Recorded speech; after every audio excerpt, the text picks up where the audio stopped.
Welcome to the channel for the first time viewers. Welcome back for my existing subscribers.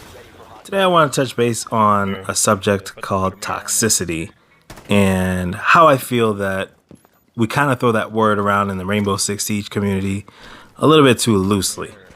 But before we go ahead and jump into toxicity, I want to take a moment and remember Mr. Thermite. Let me know when to toss it. When you try your best but you don't succeed. Toss it. That was probably one of my favorite kills that I've ever gotten in a ranked game. Oh. I didn't even think it would work, but he went to go put his claymore down, and I caught the man sleeping. So, toxicity, right? First time I ever heard about toxicity was during an Overwatch speech. Somebody was talking about the toxic Overwatch community and how Blizzard was, putting in some measures to counter toxicity in their community. Later on, you started hearing about toxic players in Siege. And now I feel like, regardless of the game, but more so in Siege because that's what I have the most experience in, everything is labeled as toxic. For example, here's one example of what I don't consider toxic. Spawn peeking. It's a part of the game. Just because you get killed before you gain entry to the building that you were never guaranteed entry into to begin with doesn't mean that that person that killed you is toxic. I've seen people get spawn peeked and say, oh my goodness, he's being toxic. I don't agree with that because in that instance, you got caught sleeping just like that thermite and you got played. Congratulations, you played yourself. Another instance is going to be, some situations where somebody puts effort into casual and people will call that person out for being toxic simply for just doing well in casual. To me, some people are just better at the game than you. So just because somebody's better than you doesn't justify you calling them toxic.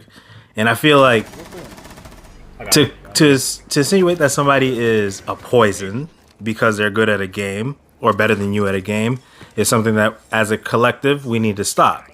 So that is just some of the two situations right there that I feel like don't really merit being called toxic.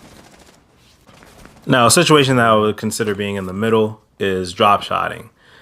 To me, if you were to ask me is drop shotting toxic, my answer would be no. And the reason I would say no to begin with is just the fact that anybody can do it on PC. It's just a click of a button. On a controller, you would have to learn it. If you have a scuff, then you have a slight advantage to somebody that does not have a scuff because they're going to have to either change their controller layout or they're going to have to actually use the circle button or the B button on Xbox and take their finger off the right stick, which means they can't aim while they're doing it. So that's the only reason why I would consider it toxic. And that would be like the only caveat. But at the same time, everybody has access to that tool, at least for now, until they make the change. So to me, it's just kind of like one of those things. If you put in the time and you learn it, just like quick leaning, it's just something that you can use as part of the game until they make it not part of the game. Let's talk about what is actually toxic. To me, before I ever call somebody out on being toxic or even report them for toxic behavior, they have to do things that are fundamentally stopping you from playing the game the way it's meant to be played. And what I mean by fundamentally stopping you is like team killing. Yes, we all team kill on accident from time to time, but there are certain people that literally go into lobbies. They find I don't know why.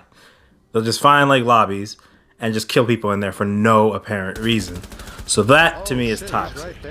Because these people are just trying to enjoy the game and you're ruining their experience and stopping them from experiencing the game the way it's supposed to be played because you're killing them before they even get a chance to play and you're on the defensive team or you're on the same attacking team as them. And the last thing that I want to say that I consider as being toxic is using game-breaking glitches and bugs to exploit for more wins. So you have your team killers and then you have people that use exploits, and those to me are the two things that I'm okay with just the full extent of the repercussions that Ubisoft is willing to hand out to those accounts and those people being implemented, because there's no reason to perpetuate some of these glitches and these bugs that are just ruining people's ranks that they actually work hard for and there's no reason to purposely team kill. And if you become that person that keeps getting reported for things like that, then yes, you should be punished.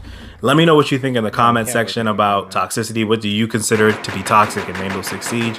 Or if you just happen to watch this and you play other games, then what do you consider toxic about gaming in general? I look forward to reading your responses and interacting with you in the comment section.